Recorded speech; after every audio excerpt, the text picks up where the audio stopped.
Hello दोस्तों, आज की वीडियो में हम इन्वेस्टमेंट ऑल्टरनेटिव्स की बात करने वाले हैं। हमारा नेक्स्ट टॉपिक इन्वेस्टमेंट में बहुत इंपॉर्टेंट टॉपिक है ये। ठीक है। इन्वेस्टमेंट ऑल्टरनेटिव्स में हम समझेंगे कि इन्वेस्टमेंट कहाँ कहाँ कर सकते हैं। उसका ये पार्ट वन होने वाला है। ठीक है, उसका ये पार्ट वन है जिसमें आज हम सिर्फ इक्विटी शेयर्स और प्रेफरेंस शेयर्स के ऊपर बात करेंगे कि इन्वेस्टमेंट कहाँ कर सकते हैं। इस वीडियो के नोट्स डिस्क्रिप्शन में मिल जाएंगे। बाकी और वीडियो देखनी है तो इसकी प्लेलिस्ट बनी हुई है फंडामेंटल्स और इन्वेस्टमेंट की, वहां जाके देख सकते हो। चलिए शुरू करते हैं। तो देखिए, सबसे पहले यहाँ पर इंट्रोडक्शन आपको क्या लिखना है। देखो, डिफरेंट अवेन्यूज होते हैं इन्वेस्टमेंट करने के, कई सारे अवेन्यूज है, कई सारे ऑल्टरनेटिव्स होते हैं जहां पर आप पैसा लगा सकते हो। आप शेयर मार्केट में पैसा लगा सकते हो, ये सबसे बड़ा ऑल्टरनेटिव होता है। आप डिवेंचर में लगा सकते हो, बॉन्ड्स, मनी मार्केट इंस्ट्रूमेंट होते हैं, mutual funds, life insurance, real estate, precious object, derivatives, non marketable securities. बिल्कुल, ये सारे इन्वेस्टमेंट के ऑल्टरनेटिव्स होते हैं, ये सारे। और यही सारे में आप पैसा लगा के रिटर्न ला सकते हो। बट आज की वीडियो में हम सिर्फ बात करेंगे किसकी, शेयर मार्केट के ऊपर। कि शेयर मार्केट में पैसा लगा सकते हैं तो कौन कौन से इंस्ट्रूमेंट है जहां पर आप शेयर मार्केट में पैसा लगा सकते हो। ठीक है। अब देखो, आपको स्टडी करना पड़ता है। अगर आपको इन्वेस्टमेंट ऑल्टरनेटिव ढूंढना है कहाँ पैसा लगाया जाए, तो आपको ये देखना पड़ता है उसका रिस्क क्या है, वहां पर रिस्क कितना है, रिटर्न आने की पॉसिबिलिटीज क्या क्या है, कितने टाइम पीरियड का है। ऐसे कई सारे फैक्टर्स को देखते हुए आप पैसा चूज करते हो कि कहाँ लगाना है। चलिए शुरू करते हैं अब आगे। कि अब सबसे पहले हम ना इसको दो भागों में डिवाइड करने वाले हैं। इन्वेस्टमेंट ऑल्टरनेटिव को दो भागों में डिवाइड करने वाले हैं। सबसे पहला भाग है नेगोशिएबल सिक्योरिटीज। नेगोशिएबल का मतलब क्या होता है, किसी को आप ट्रांसफर कर सकते हो। नेगोशिएबल का मतलब होता है किसी को आप सिक्योरिटीज ट्रांसफर कर सकते हो।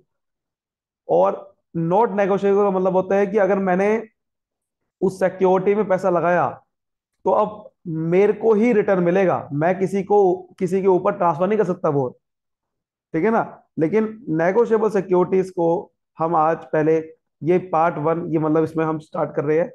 दो भाग हो गए। नेगोशिएबल सिक्योरिटीज पे लगभग सारी सिक्योरिटीज आती है। शेयर मार्केट में नेगोशिएबल होता है, किसी को भी आप तुरंत बेच सकते हो, किसी को भी ट्रांसफर कर सकते हो। डिवेंचर्स भी होता है, बॉन्ड्स भी होता है, कई सारे ऐसे नेगोशिएबल इंस्ट्रूमेंट होते हैं। लेकिन नॉट नेगोशिएबल बाकी सारे होते हैं, जैसे लाइफ इंश्योरेंस है, रियल एस्टेट है, ये सब नॉट नेगोशिएबल होते हैं।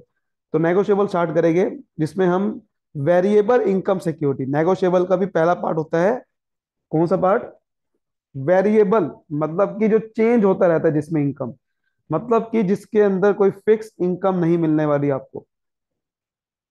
जैसे कि आप एफडी में पैसा लगाते हो तो आपको पता है ना कि मुझे तो फिक्स इंटरेस्ट मिलेगा।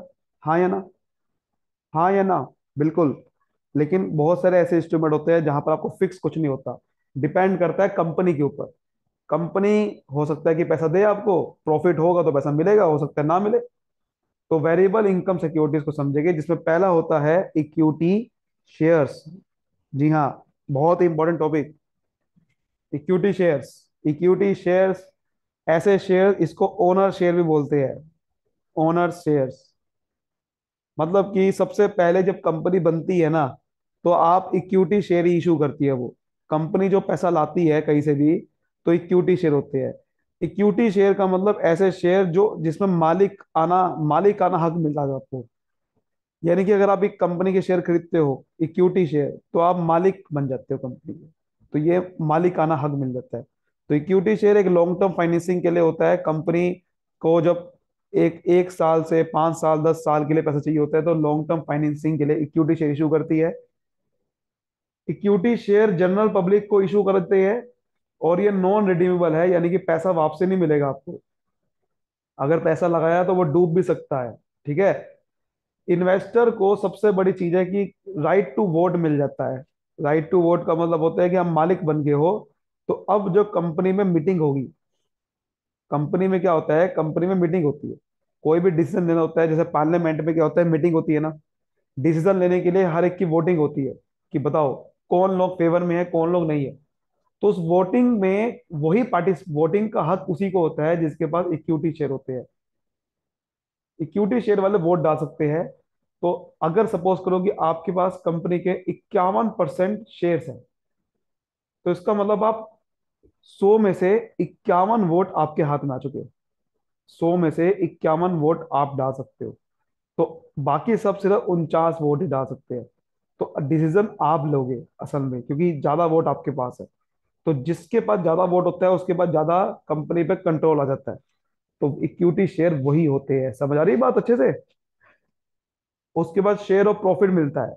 जो भी इक्विटी शेयर खरीदता है उसको प्रॉफिट का शेयर मिलता है, और उसको डिविडेंड बोलते हैं। क्या बोलते हैं? क्या बोलते हैं? रिपीट करो मेरे साथ।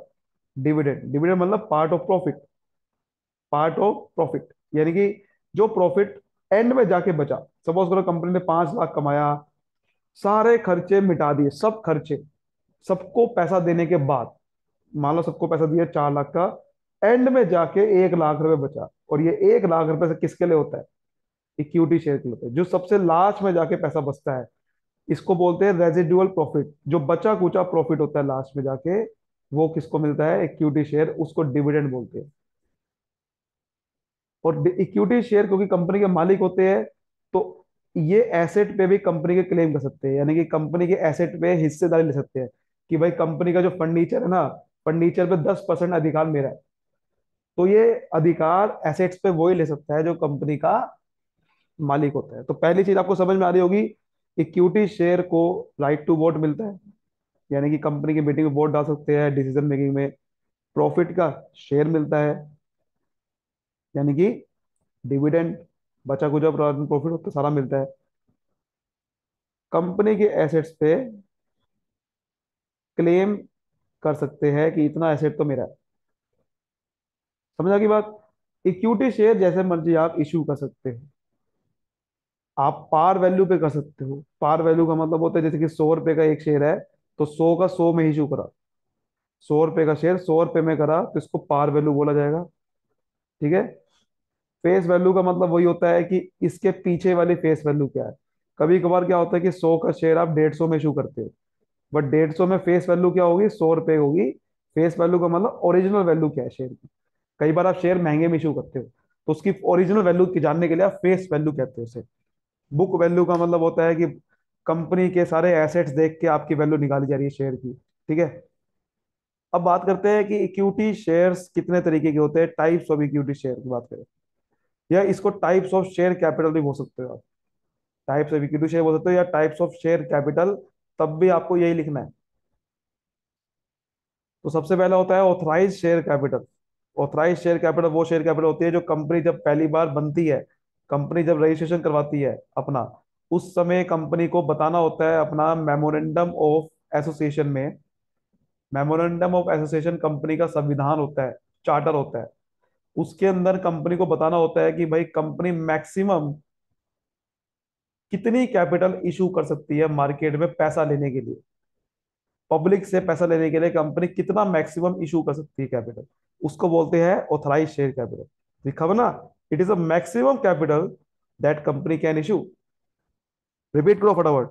It is the maximum capital that a company can issue, is called authorise share capital. Issued share capital का मतलब होता है कि ऑथराइज में से आपने कितना इशू करा पब्लिक के।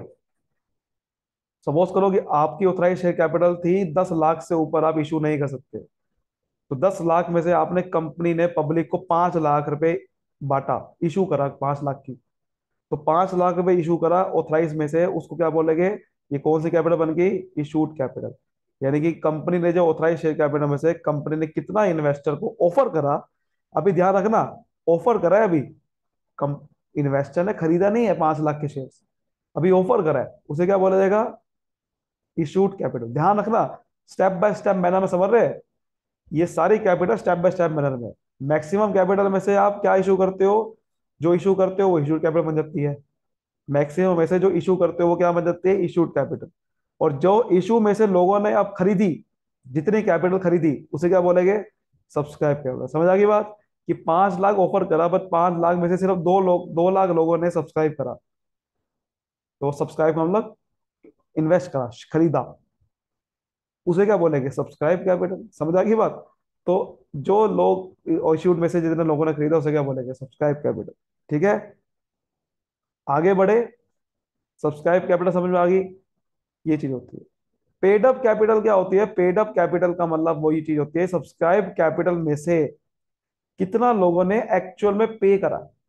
जैसे कि 2 लाख लोगों ने सब्सक्राइब कर दिया, अब 2 लाख रुपए पे करने होते हैं इंस्टॉलमेंट में, किस्तों में पे करने होते हैं, एक साथ नहीं पे करने होते।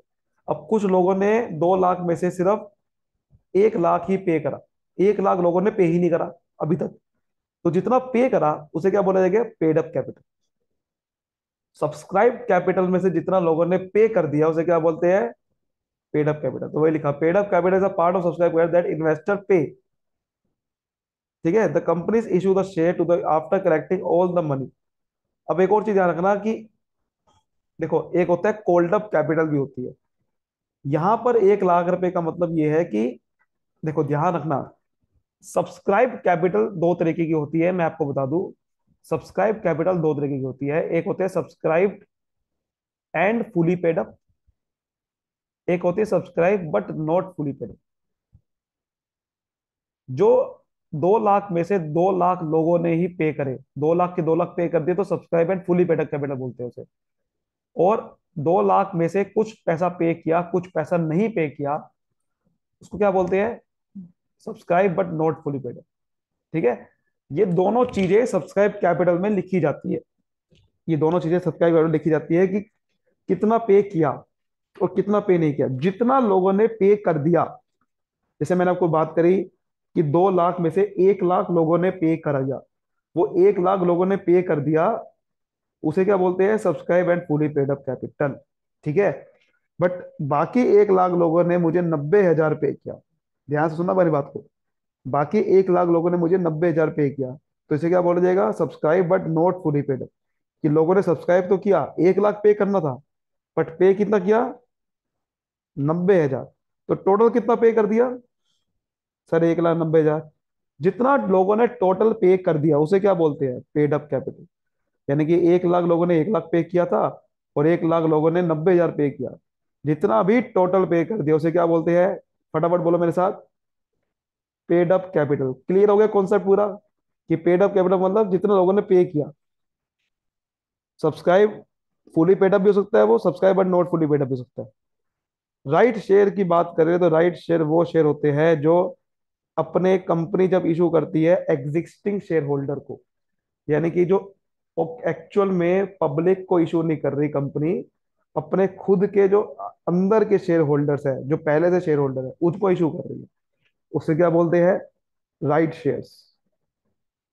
बोनस शेयर का मतलब क्या होता है कि जब कंपनी के पास बहुत अच्छा खासा कोई एक्यूमुलेटेड प्रॉफिट होता है, बचा खासा अच्छा खासा प्रॉफिट्स होते हैं, प्रॉफिट बचाया हुआ होता है, तो वो प्रॉफिट बचाया हुआ होता है तो उसको बांट देती है कंपनी एज अ डिविडेंड के रूप में। डिविडेंड मैंने आपको बताया क्या होता है, प्रॉफिट का हिस्सा। तो प्रॉफिट का हिस्सा बांटने के लिए कई बार कंपनी कैश कम नहीं करना चाहती, क्योंकि डिविडेंड कैश में पे करना होता है। तो कंपनी क्या करती है, कई बार डिविडेंड पे करने के लिए कैश कम ना हो जाए बिजनेस से, तो पुराना बचा कुचा प्रॉफिट से ही डिविडेंड पे कर देती है, उसे क्या बोलते हैं, बोनस शेयर्स। समझ आ गई बात, क्या बोलते हैं, bonus shares. Sweat equity share होता है कि जब आप कंपनी अपने इंप्लॉयज को शेयर इशू करती है, किसको, यहां पर तो एग्जिस्टिंग शेयर होल्डर को इशू करती है राइट शेयर।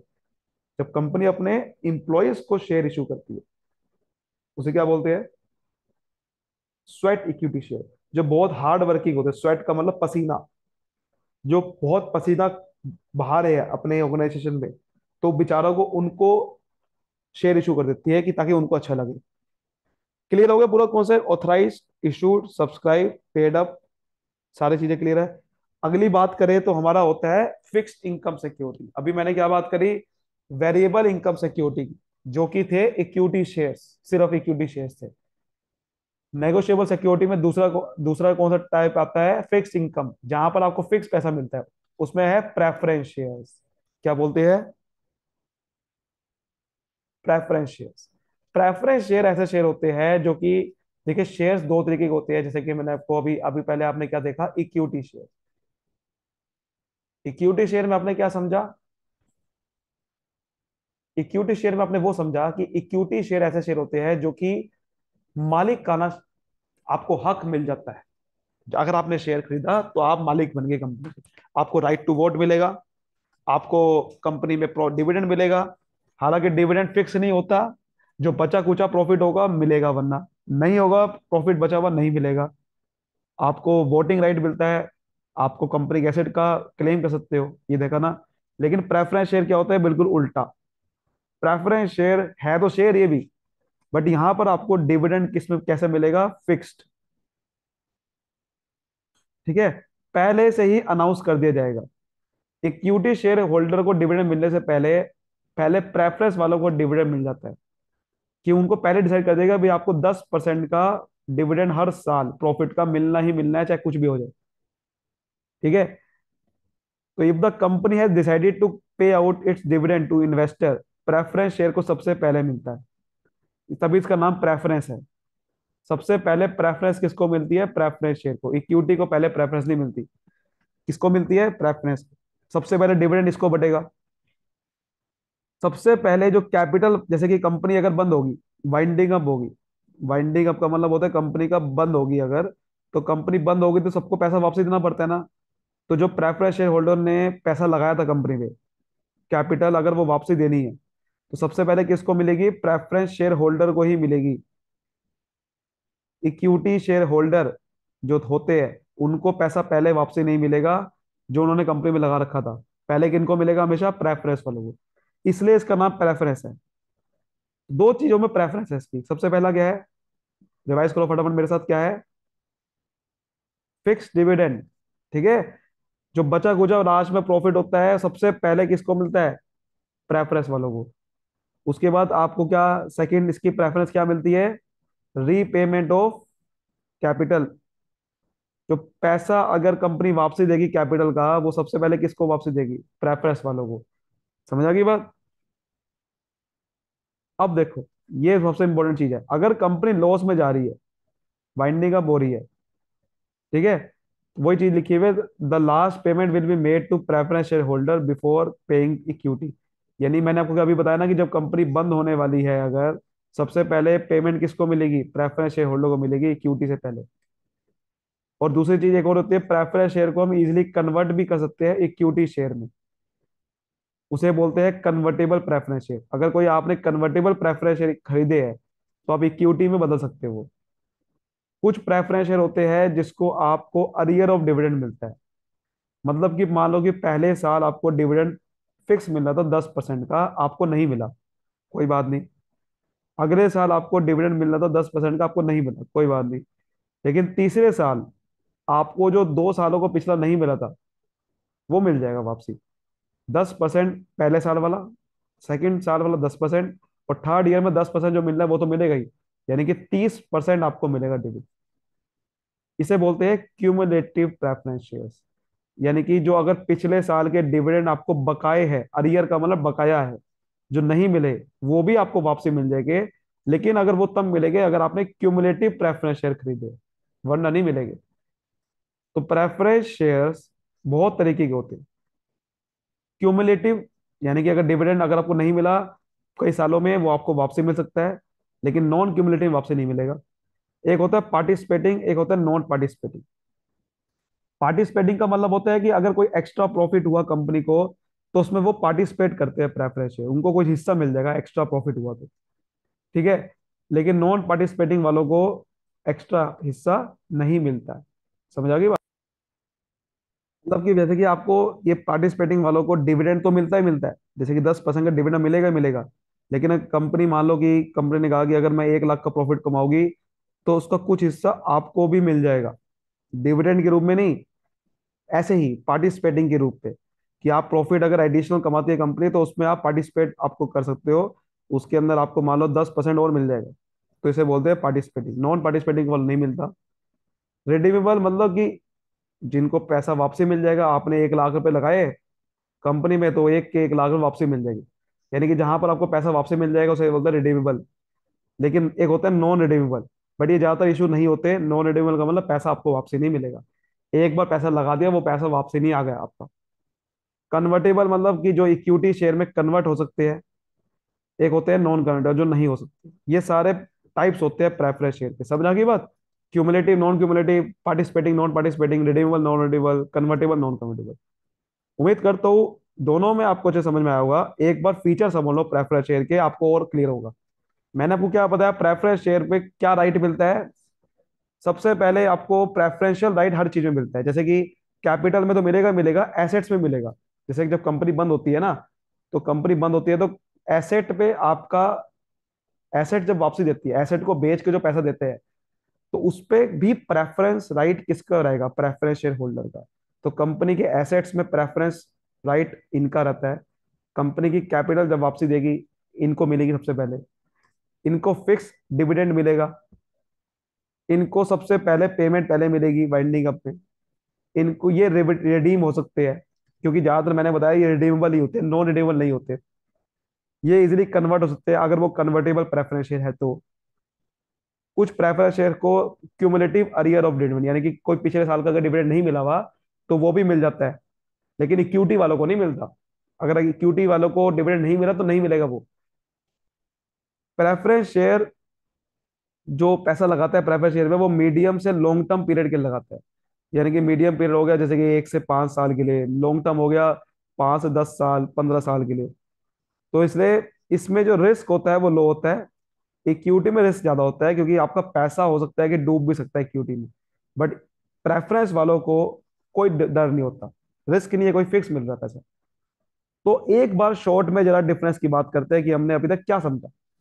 डिफरेंस ये है कि जैसे कि आपने अभी समझा, मैं आपसे पूछता हूँ कि डिविडेंड रेट किस में फिक्स होता है, प्रेफरेंस में या इक्विटी में। सर ऑब्वियस बात है, प्रेफरेंस में फिक्स मिलता है, इक्विटी में नहीं मिलता, फ्लक्चुएट करते रहता है इसके अंदर। पैसा होगा कंपनी में, लास्ट में बचे होगा तब मिलेगा, वरना नहीं मिलेगा। वोटिंग राइट की बात करें तो वोटिंग राइट किसको मिलता है, सिर्फ और सिर्फ इक्विटी वालों को, क्योंकि ये ओनर को मिलता है। इक्विटी ओनर होता है, इक्विटी जो पैसा, इक्विटी में पैसा लगाता है वो ओनर बन गया। बट ये ओनर नहीं है प्रेफरेंस शेयर्स, इसलिए वो वोटिंग राइट आपको नहीं मिलता। पार्टिसिपेटिंग इन मैनेजमेंट, मुझे बताओ मैनेजमेंट में पार्टिसिपेट कौन करता होगा, जो जो मालिक है कंपनी का, वही तो संभालेगा पूरी मैनेजमेंट कंपनी की। तो इसलिए इक्विटी वाले ही मालिक होते हैं। तो पार्टिसिपेट कौन करता है मैनेजमेंट में, सिर्फ equity share holder. Equity share holder ही मैनेजमेंट पूरी संभालते हैं। मैनेजमेंट अपॉइंट करते हैं इक्विटी शेयर होल्डर। जैसे कि कंपनी में बात करें तो शेयर होल्डर जो होते हैं, इक्विटी वाले मालिक होते हैं, वो बोर्ड ऑफ डायरेक्टर्स को अपॉइंट करते हैं मैनेजमेंट संभालने के लिए। बट ये हक प्रेफरेंस शेयर होल्डर का नहीं होता। प्रेफरेंसेस किसको सबसे पहले मिलती है, किसको सबसे पहले हम दर्जा देते हैं, हमेशा प्रेफरेंस वालों को। इसमें सबसे पहले प्रेफरेंस मिलती है किस चीज में, कंपनी की कैपिटल वापसी करेगी तो इसको पहले प्रेफरेंस मिलेगी। कंपनी के एसेट्स, इसको सबसे पहले वापसी मिलेगी, ठीक है। बट इसको सेकंड प्रेफरेंस देते हैं इक्विटी के बाद, सॉरी प्रेफरेंस के बाद, ठीक है। उम्मीद करता हूँ आज की वीडियो में अच्छे से आपको समझ में आएगा। वीडियो को लाइक करें, सब्सक्राइब करें। Thank you so much, all the best.